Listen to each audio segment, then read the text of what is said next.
This one is Danny's favorite.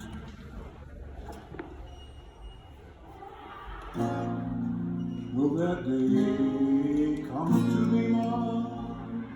Will that day come to me, Mom?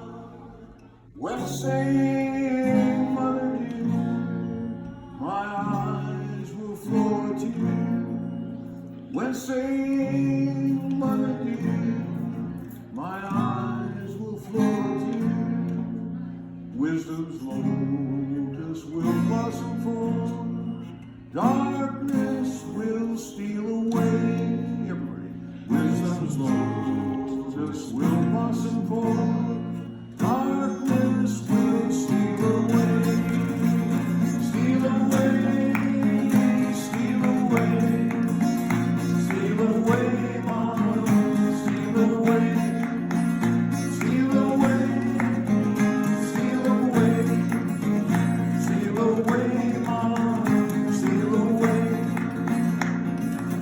Thousand years to declare, sorry, divine mother everywhere.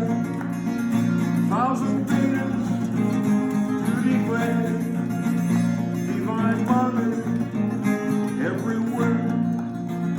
Will that day come to me, Mama? Will that day come to me, Mama? When sing, Mother dear, my eyes will flow to you. When sing, Mother dear, my eyes will flow to you. Wisdom's lotus will blossom forth. Darkness will steal away. Wisdom's lotus will blossom forth. Darkness will steal away. Steal away. Steal away. Steal away, Mom. Steal away. Steal away. Steal away. Steal away, Mom.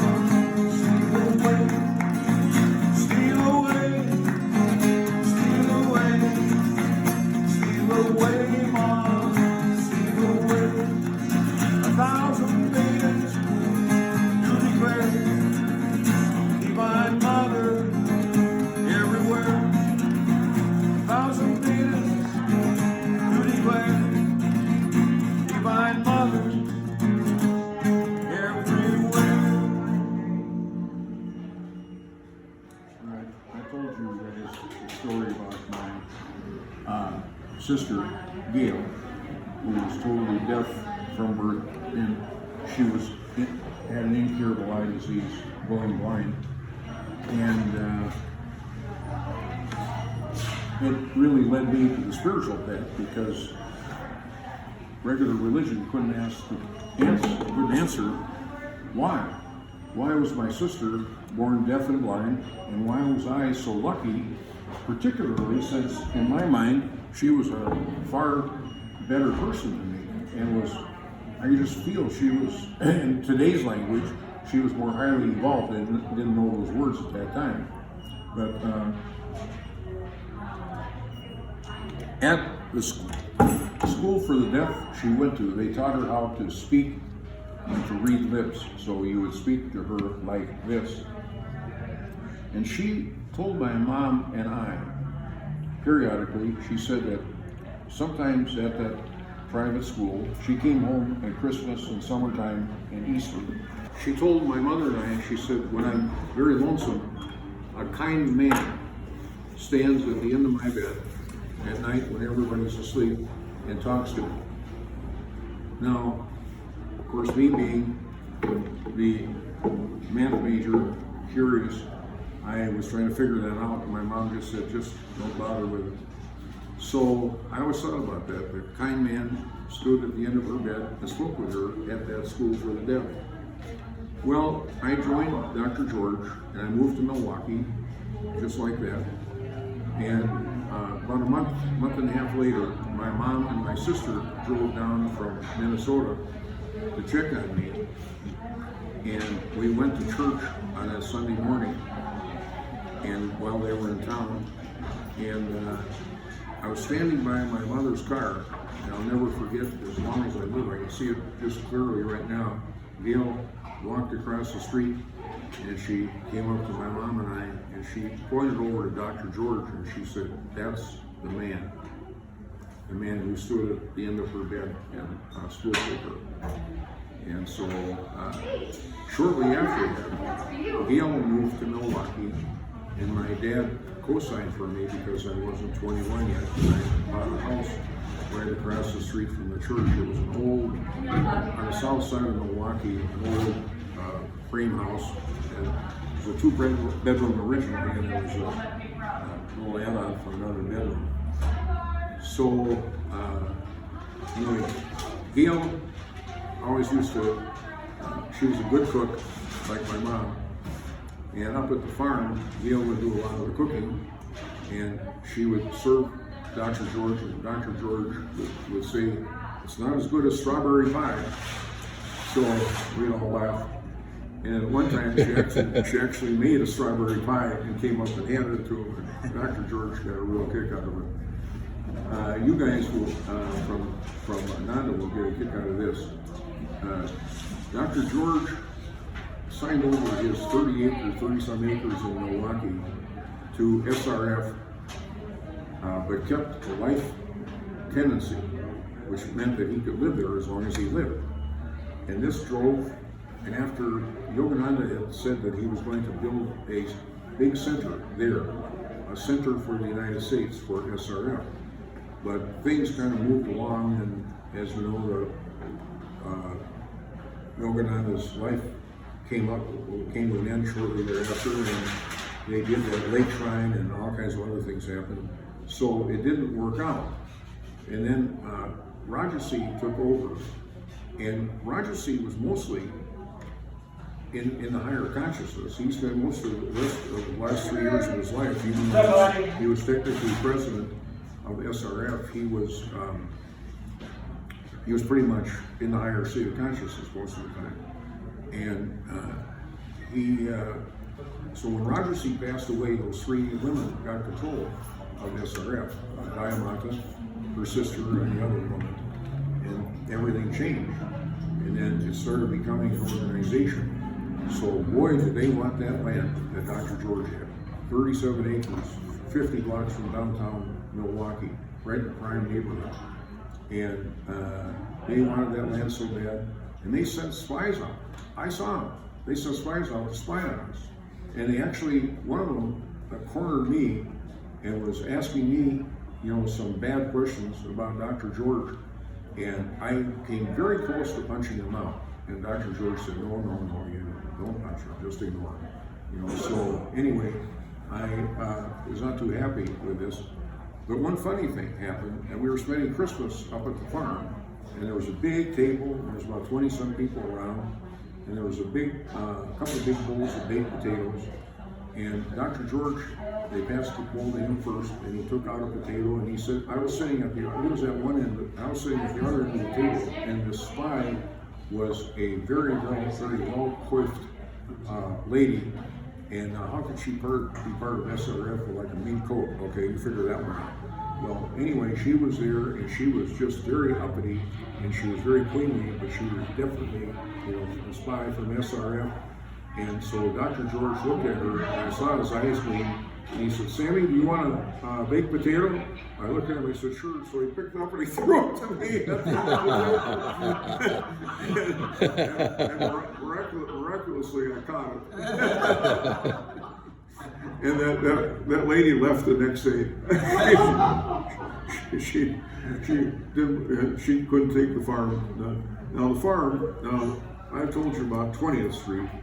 20th Street, the building there, pictured a homemade building from used building materials that housed at least 18 to 19 families during the Depression. Think of that, picture that. That's how big that thing was. And I was marveled at that. And I used to find an extra building down there. An extra room down there.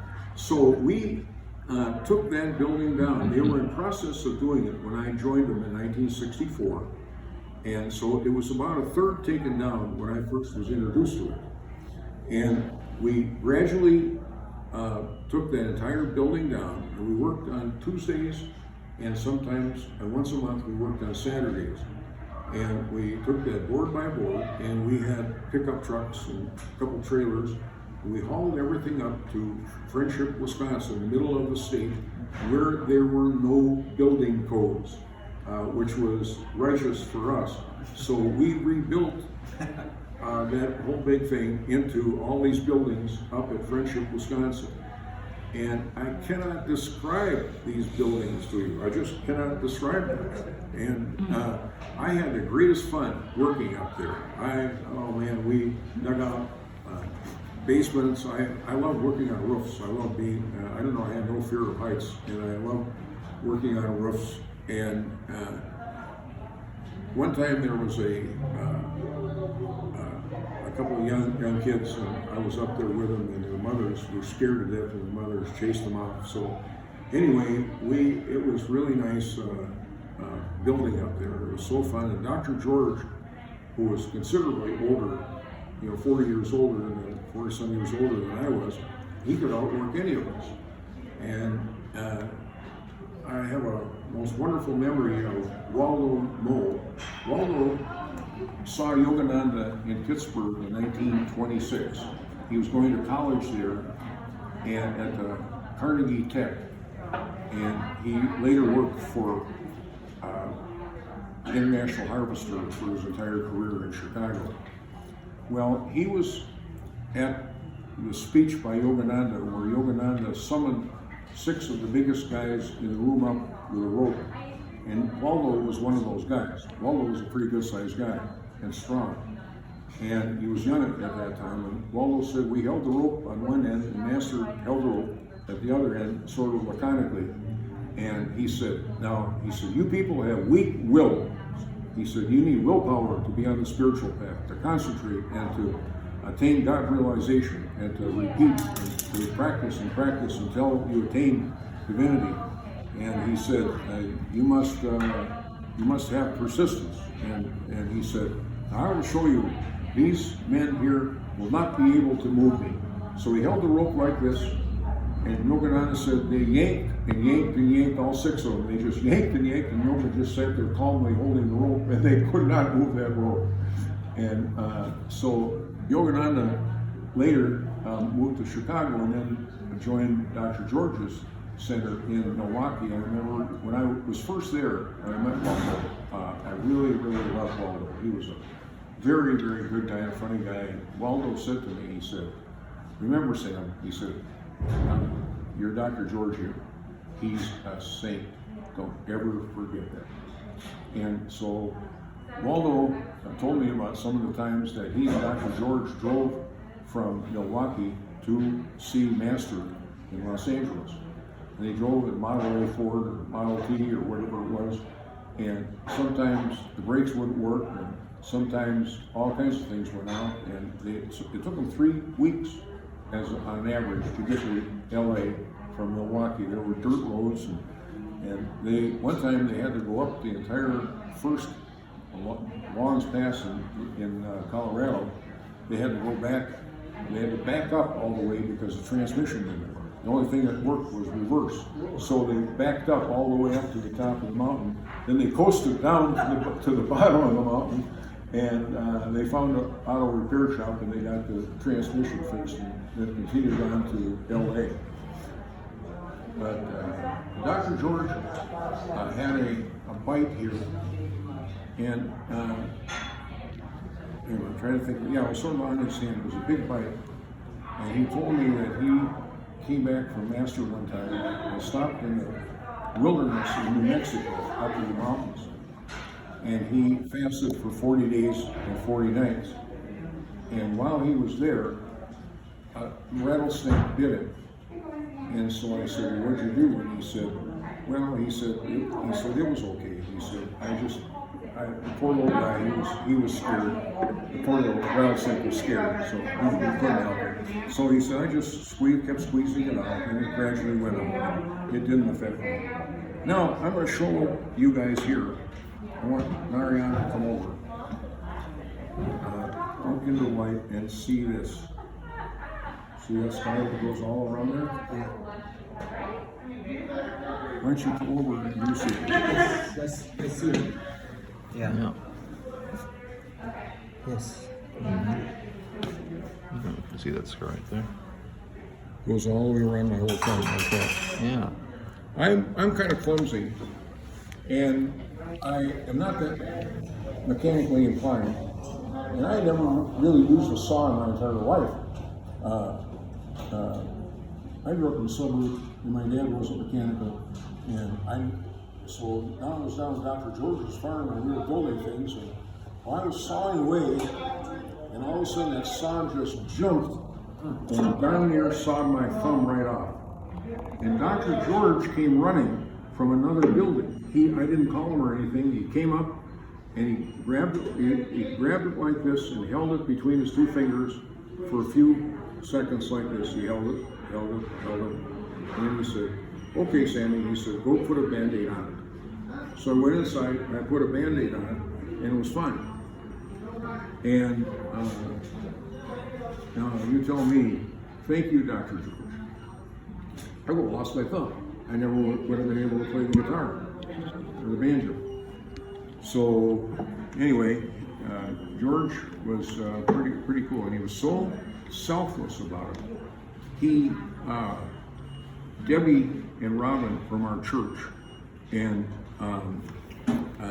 another guy, Don, they came up. My mother became paralyzed and was in the University of Minnesota hospital.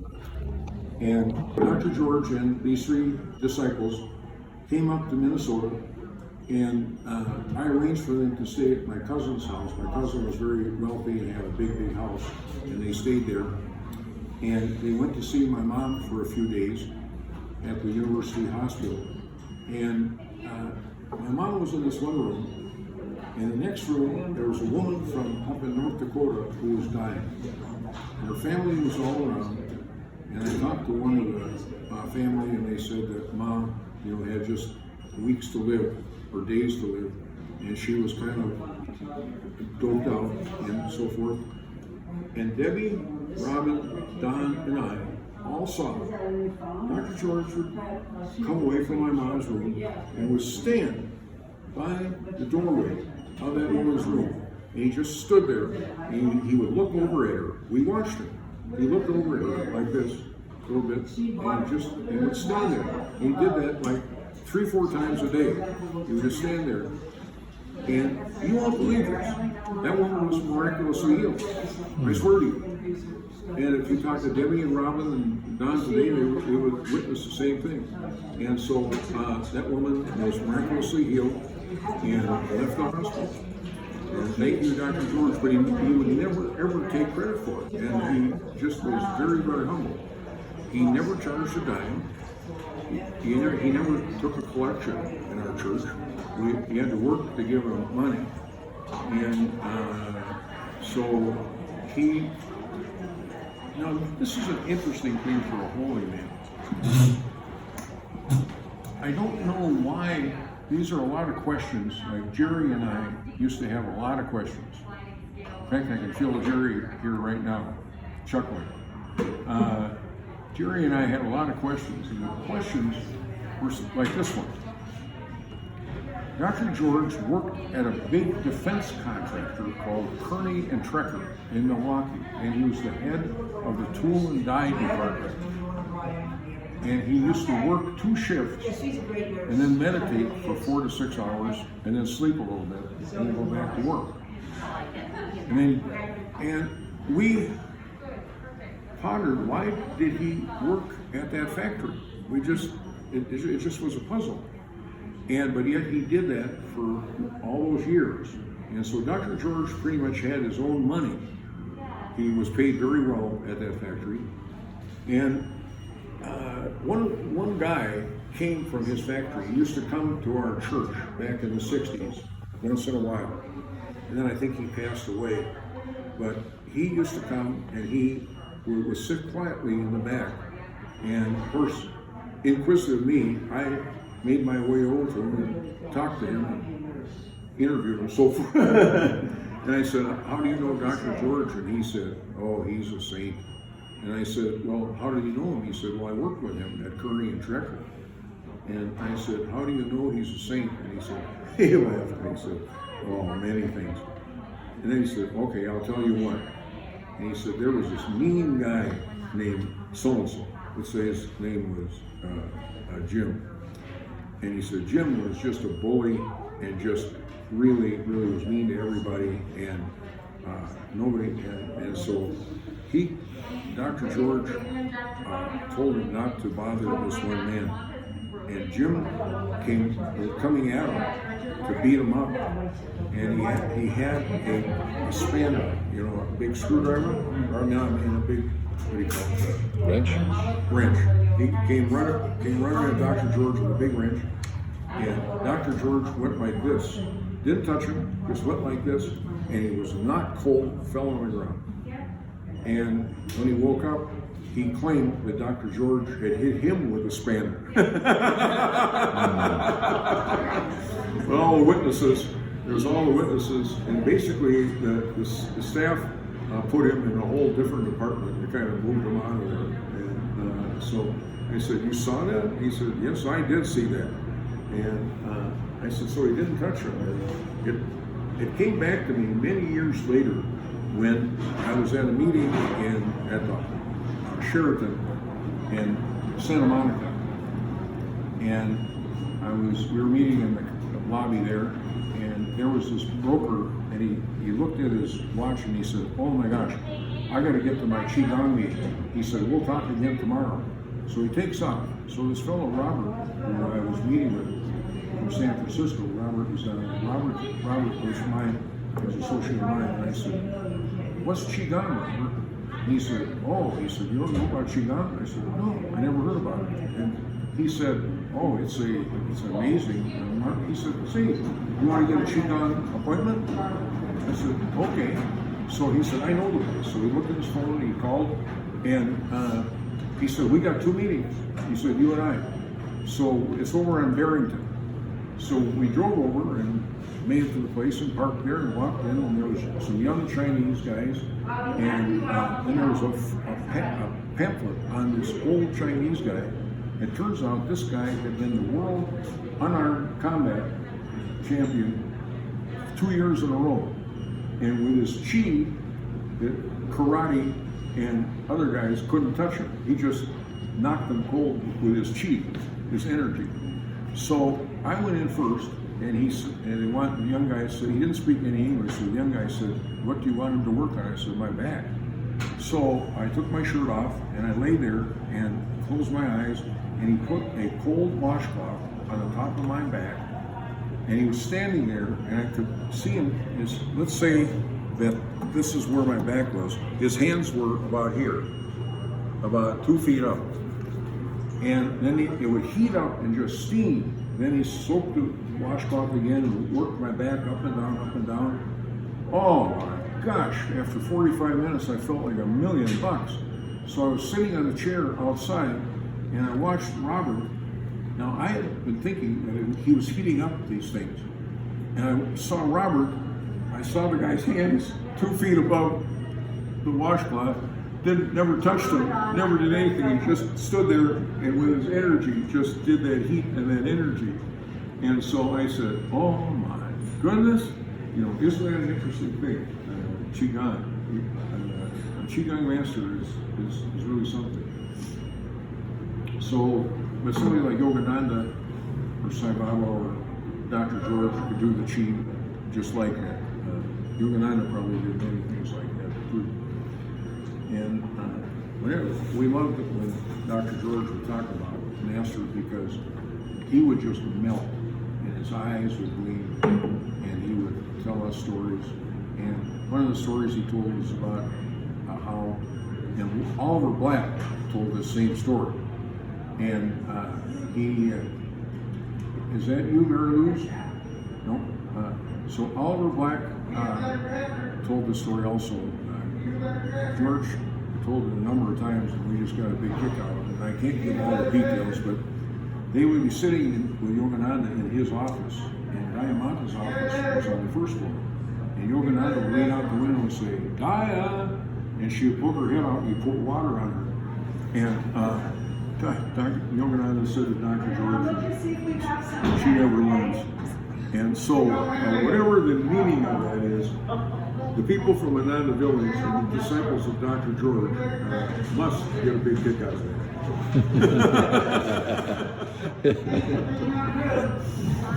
So, the horrible, horrible things that happened to Swami Kriyananda, and incredible generosity of spirit. Swami Kriyananda had. Reading his book, letters, from the disciples, and all the time and sincere, kind energy it took for him to write those answers. I mean, I couldn't do that. I would say, learn it yourself.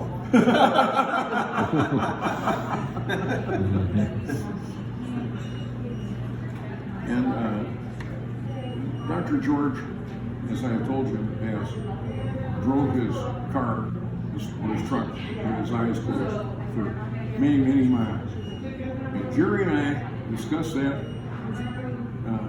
We never did figure that one out.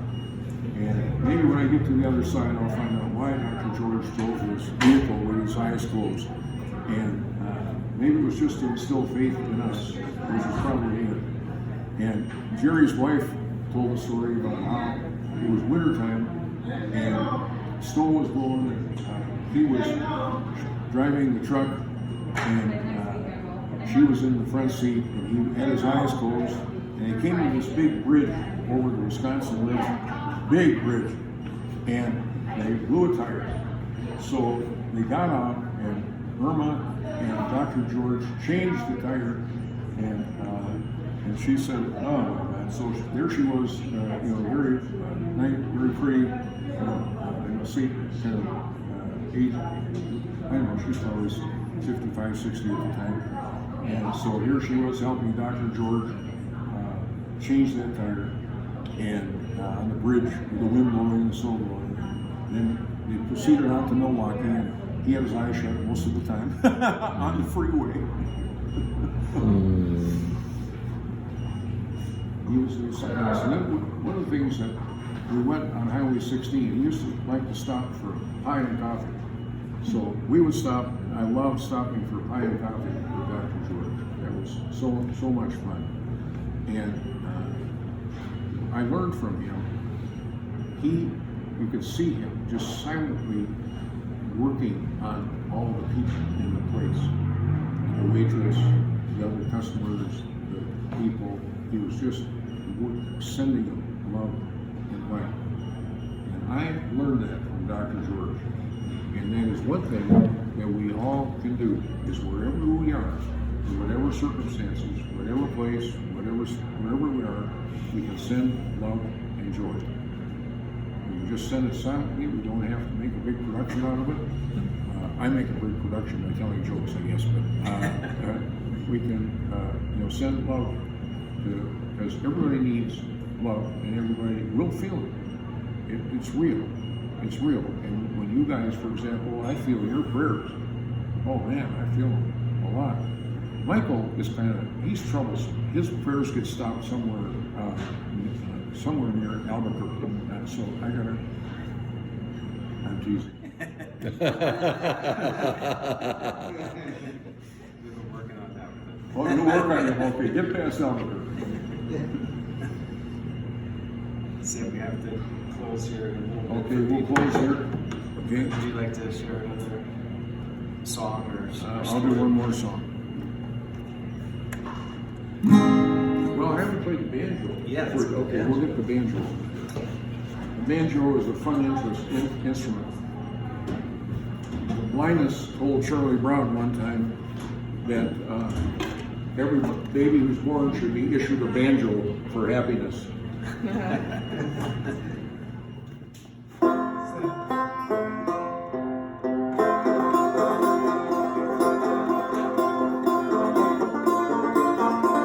I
for the light of mine. I'm gonna let it shine. This for the light of mine. I'm gonna let it shine.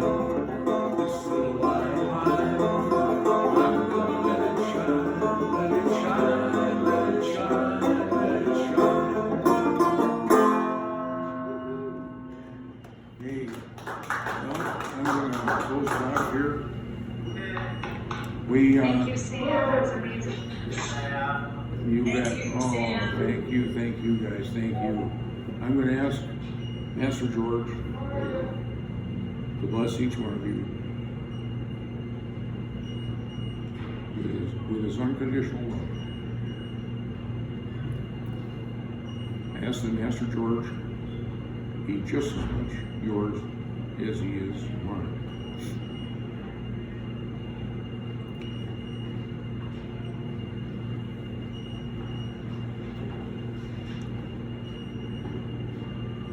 We thank you.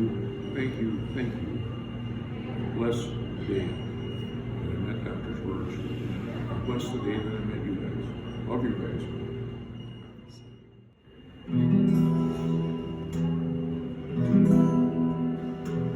Still your mind if you want to pray. Send all cares far away. Sing then, love's ever near. Isis come await the day. Isis comes await the day. Mother comes await the day. Your mind if you want to pray. Send all cares far away. Sing then, love's ever near. Isis comes await the day. Isis comes await the day. Mother comes await the still your heart if you want to pray. Send all cares far away.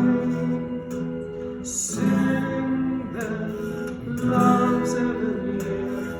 Isis comes await the day.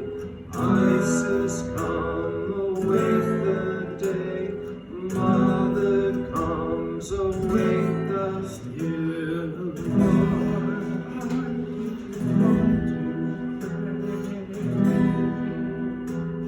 Send all cares far away. Love's ever near. Isis comes await the day. Isis comes await the day. Mother comes await the day.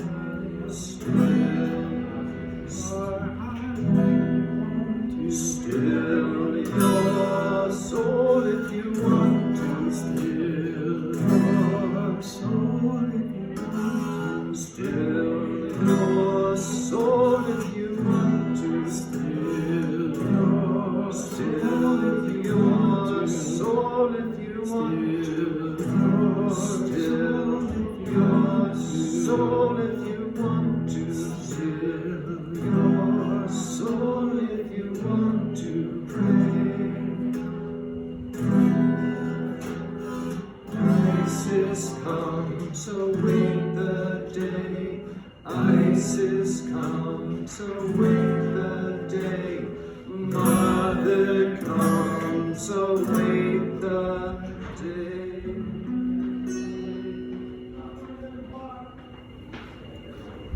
Oh boy, that was beautiful. Did you know that that was the same vibration as Omkar's healing on me last night? Absolutely, it's beautiful, same vibration. Wow, beautiful, thank you. So you're not taking Omkar's job?